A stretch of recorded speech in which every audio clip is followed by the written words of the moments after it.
The Lord be with you. and with your A spirit. reading from the Holy Gospel according to Matthew. Glory to you, O Lord. Jesus said to his disciples, "You have heard that it was said, an eye for an eye, and a tooth for a tooth. But I say to you, offer no resistance to one who is evil. When someone strikes you on your right cheek, turn the other one to him as well. If anyone wants to go to law with you over your tunic, hand him your cloak as well. Should anyone press you into service for 1 mile, go with him for 2 miles. Give to the one who asks of you, and do not turn your back on one who wants to borrow." The Gospel of the Lord. Praise to you, Lord Jesus Christ. Magandang tanghali po sa inyong lahat.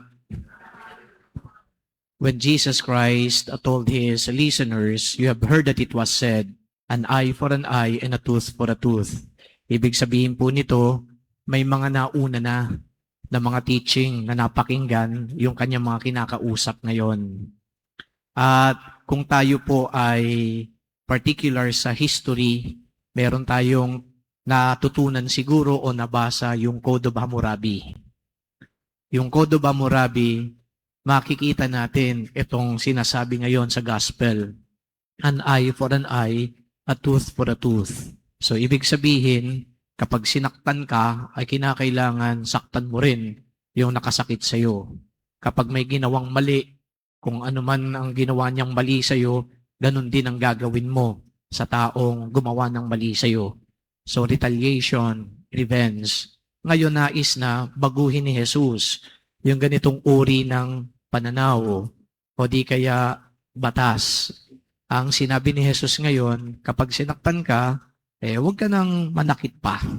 Bagkus ay i-offer mo pa yung sarili mo para yun, yung kabila mong pisngi para saktan ka. So kumbaga, ang turo ng Kristiyano ay hindi revenge o retaliation. Ang turo ng Kristiyano ay pagpaparaya. Dahil sa pagpaparaya, doon natin na i-embody yung tenet na kung tawagin natin ay Christian tenet.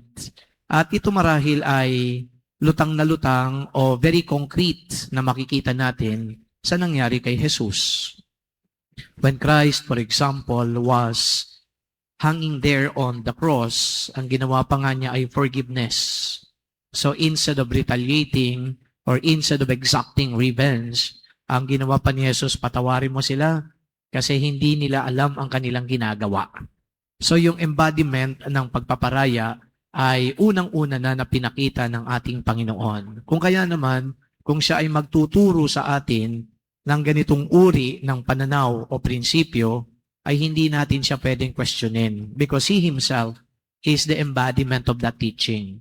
And I think, doon nang gagaling yung authority ng ating Panginoon.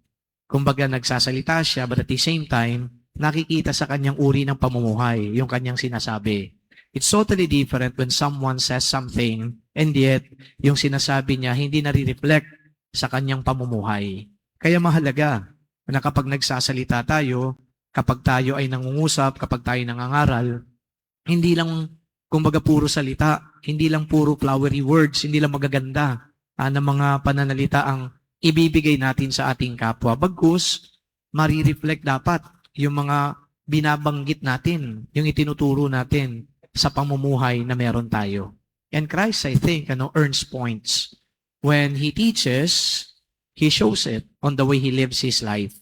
So there is no dichotomy. Ibig sabihin ng dichotomy, wala pong parang separation o wala pong pagkakaiba doon sa salita at saka sa gawa.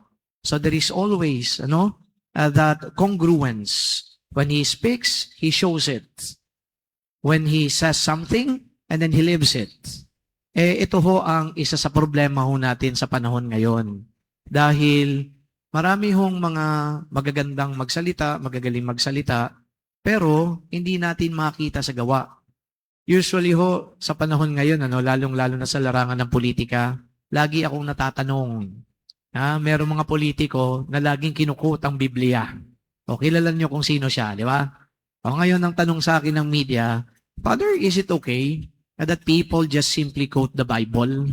Sabi ko naman, there's nothing wrong with that. So anybody can quote the Bible. Kahit naman sino, hindi lamang pare. Kahit kayo, mag-quote kayo ng Bible, okay lang. Yun nga lang, kapag mag-quote kayo ng Bible, ay hindi lang dapat mahalaga dito yung memoryado nyo, yung kinuquote ninyo. Ang mahalaga dito is, yung kinuquote ninyo, nare-reflect din yan sa buhay mo. Eh ngayon, pupuntahan ko yung politiko na nag-quote ng Bible. Now tell me, if that quotation reflects his life. Ayokong magbigay ng judgment. Pero nga lang, hindi ito ayon sa gustong makita ng ating Panginoong Jesucristo. Kasi kapag magkukote ka ng Biblia at taliwas naman yung ginagawa mo, panloloko yan, panlinin lang yan. So sa panahon natin ngayon, ang daming mga mapanlin lang, ang daming mga manloloko. Ang nakakalungkot dahil may naninin lang, may nanloloko, meron ding nagpapaloko. Yung mga nagpapaloko, yung mga naniniwala pa rin sa kanila. Yung mga nagpapaloko, yung tipong tinatanggap pa rin yung mga taong ganitong uri. Abay, palagay ko, hindi katanggap-tanggap yung mga taong yan. So instead of just keeping quiet, instead of just, parang listening to them and not doing anything, to chide them, to admonish them, abay, kinakailangan siguro tayo ay magsalita din. Kaya kapag ako'y tinatanong, yun po ang aking sagot sa media. Sabihin ko sa kanila, when they quote the Bible, they should rather somehow show it on the way they live their life. Kasi kapag walang pagpapakita sa buhay, what we see now are hypocrites. Too bad. There are so many people who are like that. Tumingin ka sa tabi mo, hindi naman ngayon hindi literal. Tumingin ka sa paligid, yan ang makikita natin sa lipunan natin. Ang daming ipokrito. So today, my dear friends, brothers and sisters, while Jesus is telling us so many things, walang revenge, walang retaliation, at pag may nangungutang daw, wag mong tatanggihan. Ako, isa pang mahirap yan. Dahil ang dami mga hindi nagbabayad. Kapag naningil ka, ikaw pa masama. Saka na natin pag-usapan yan. Doon na lang muna tayo sa pananaw na Christ teaches something. When He minces words, He shows that His life is exactly reflective of the words that He spoke. Amen.